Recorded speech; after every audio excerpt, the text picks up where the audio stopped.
गौतम बुद्ध की प्रेरणादायक कहानी जो जीवन में किसी के लिए किए गए त्याग के फल को बताती है। Gautam Buddha motivational story in Hindi.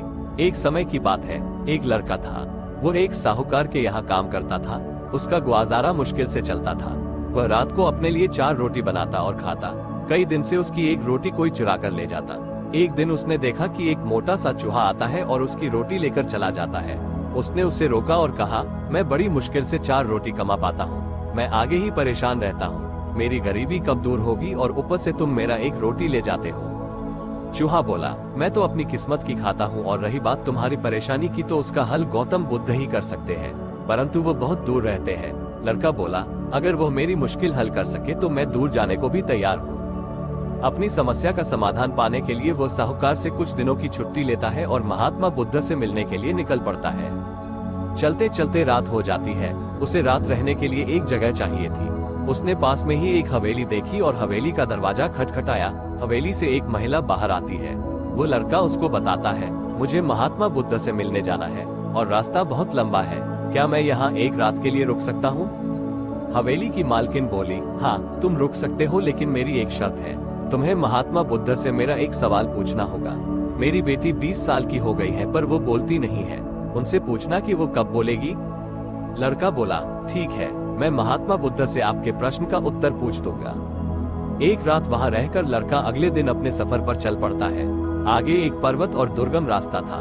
वहां एक जादूगर तपस्या कर रहा था।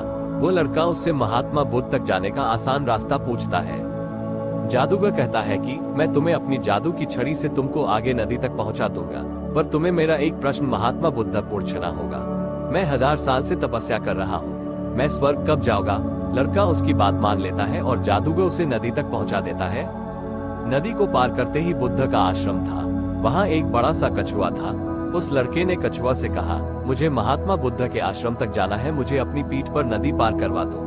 कछुआ बोला, नदी तो मैं पार करवा दूंगा, परंतु तुम्हें महात्मा बुद्ध से मेरा एक प्रश्न पूछना होगा। मैं 500 साल से नदी में हूँ। मैं ड्रैगन कब बनूंगा? लड़का कछुए की बात मान लेता है और वो नदी पार करवा देता है। वो महात्मा बुद्ध के आश्रम पहुंच जाता है। जब वो महात्मा बुद्ध से मिलता है तो कहता है कि मुझे आपसे अपने प्रश्नों के जवाब चाहिए। महात्मा बुद्ध कहते हैं, ठीक है, लेकिन मैं केवल 3 सवालों का ही जवाब दूंगा। महात्मा बुद्ध देखना चाहते थे कि वो किसके प्रश्न का त्याग करता है। उधर लड़के के मन में द्वंद्व चल रहा था कि मैं किसके सवाल का त्याग करूं। कछुआ 500 सालों से इंतजार कर रहा है, जादूगर 1000 सालों से, गूंगी लड़की 20 सालों से और मैं भी आर्थिक परेशानी का हल ढूंढने बहुत कठिनता से यहाँ पहुंचा हूँ। फिर वो गहन विचार करता है कि मैं ज्यादा मेहनत करके अपनी समस्या सुलझा सकता हूँ, इसलिए उसने अपने प्रश्न का त्याग कर दिया।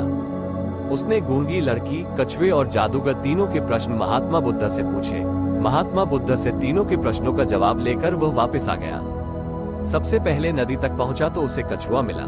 कछुआ ने अपने सवाल का जवाब मांगा। उसने कछुआ से कहा, महात्मा बुद्ध ने कहा है कि जब तुम अपना कवच उतार दोगे तो तुम ड्रैगन बन जाओगे। कछुए के कवच उतारते ही वो ड्रैगन बन गया। उसके कवच से बहुत सारे मोती निकले।